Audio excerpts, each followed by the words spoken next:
Nous sommes ceux de l'Offre, village installé sur les terres marécageuses en cœur d'Ostrevent. Nous sommes ceux qui avons travaillé ici, des agriculteurs qui ont cultivé cette terre pendant des années, ces ouvriers qui ont œuvré sur le site d'extraction de sable.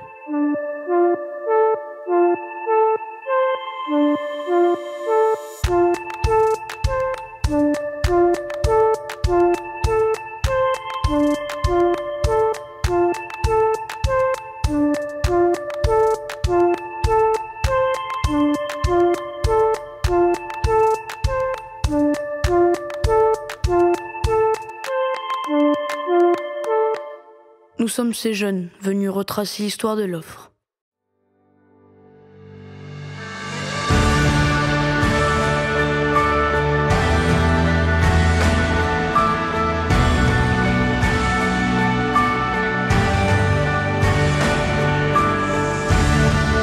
Qui de mieux que nos grands-parents pour nous parler du temps d'avant? Eh ben, je suis originaire de l'Offre depuis le 19 décembre 1947. J'y suis née. Je suis née à l'Offre. Je suis arrivée en 58 ici. Avant de me marier, j'étais déjà en ferme. Mes parents étaient déjà cultivateurs. Ouais, ouais. Est-ce que depuis que vous êtes à l'Offre, le village a évolué?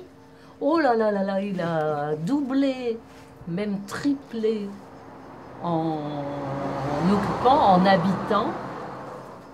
Et c'est un village qui est très très agréable. Beaucoup de personnes se connaissent. Il y avait qu'un petit village avec des anciennes maisons, quoi. Puis après, bon, c'est vrai que ça s'est très très bien agrandi. Hein. Disons, il y a une bonne trentaine d'années, on faisait des ducasses, ce qu'on appelle les fêtes foraines. Et en principe, il y avait beaucoup de personnes et d'enfants de l'Offre qui participaient à un cortège. On faisait les balles, enfin un genre de bal populaire. Et puis il y avait la dame justement qui est à l'intérieur, la plus âgée des dames. Elle a fêté Sainte-Catherine dans le village. Alors fêter Sainte-Catherine, c'était la fille qui avait 25 ans. On lui mettait un chapeau sur la tête et on dansait autour d'elle pour fêter Sainte-Catherine. Je suis née là-bas. Dans la sablière. Il y avait un petit chemin là-bas derrière. Là-bas au bout, là, je suis née là-bas. Oui, on est à la sablière. Et en fait, elle continue jusque là-bas, jusque la rue qui mène jusqu'à Leharne, en fait. Et elle traverse les champs encore et elle remonte jusque là-bas, jusque près de Montigny. Je ne sais pas si c'est encore le cas aujourd'hui, mais avant, il y avait des grandes carrières de sable, des grands chapiteaux qui sont des courses de cochons. Pour moi, comme c'est un grand terrain qui se poursuit jusque là-bas, en fait, pour moi, c'était ici. Aujourd'hui, il y a encore une entreprise, mais qui dit ne plus avoir tellement de sable à extraire, donc il fait plutôt du stockage. Mais pendant longtemps, effectivement, il y a eu la sablière.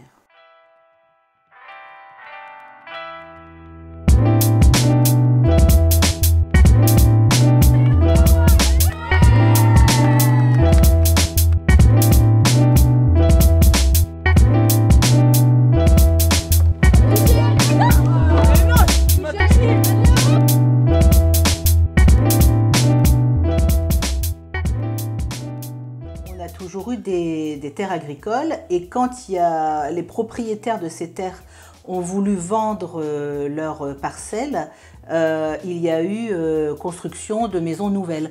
Donc on est un petit village entre des communes un peu plus importantes qui sont eux vraiment avec des cités minières.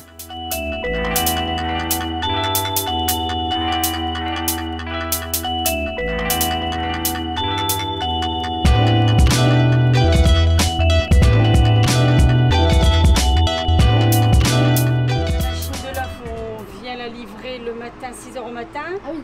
10h au matin, 15h et des moments 21h. Au cœur du village, nous pouvons passer devant l'église Saint-Roch. Il est le patron des pèlerins et le protecteur des animaux. L'église abrite la cloche Henriette Eugénie, qui sonne depuis 1922. Et avant, l'ancienne cloche a été saisie par les Allemands pendant la guerre Elle a été fondue et a servi de matériau pour les canons. Le monument aux morts, initialement, il était près de l'église. Oui. On a rapatrié le monument aux morts il y a quelques années sur la place du village. La légende raconte que les moines de l'abbaye d'Anchin venaient cueillir les herbes aromatiques et médicinales à l'Offre. Donc ils passaient dans la rue, qui était certainement un chemin principal, pour venir cueillir les herbes aromatiques et guérisseuses. Et c'est pour ça qu'on l'appelle la rue des moines. Le géant de la ville était d'ailleurs le moine Guillaume.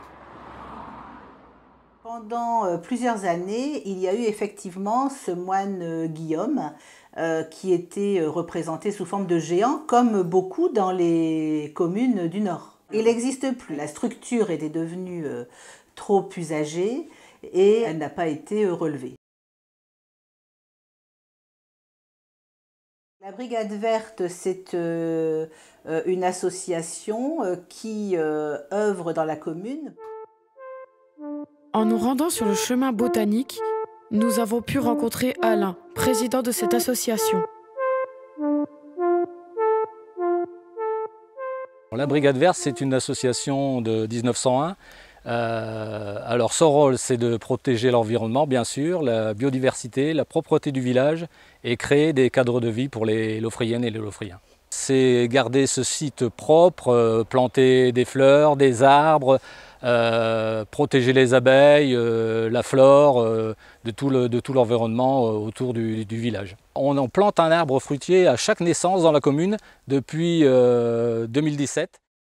On appelle ça ici le chantier botanique, donc c'est vraiment à la fin de l'offre. On a un grand site ici à s'occuper, c'est-à-dire qu'on va vraiment de tout le village de l'offre jusque les abords de Lebarde. Nous avons créé l'association en janvier 2019. On est 6. Nous sommes un groupe de personnes passionnées et on voulait créer des cadres de vie pour les Lofriennes, c'est ce que je disais tout à l'heure.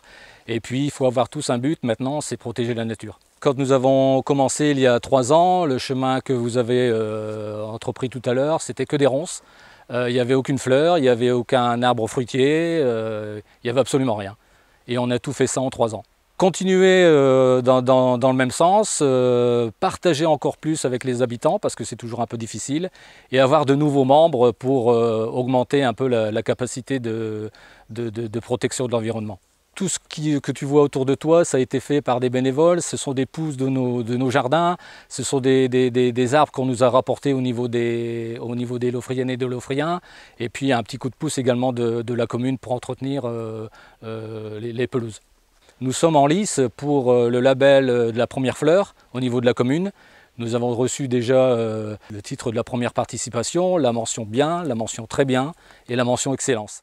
Nous, on passe ponctuellement toutes les semaines et on ramasse les détritus du village. Chacun doit apporter sa petite pierre à l'édifice pour améliorer l'environnement. Quand ils se promènent au niveau de la nature, au niveau ici du site, faire attention de ne pas jeter les papiers, de ne pas jeter les canettes, de faire attention à l'environnement qu'il y a autour de soi. Je pense qu'il faut d'abord, à son propre niveau, améliorer tout ce qu'on peut faire.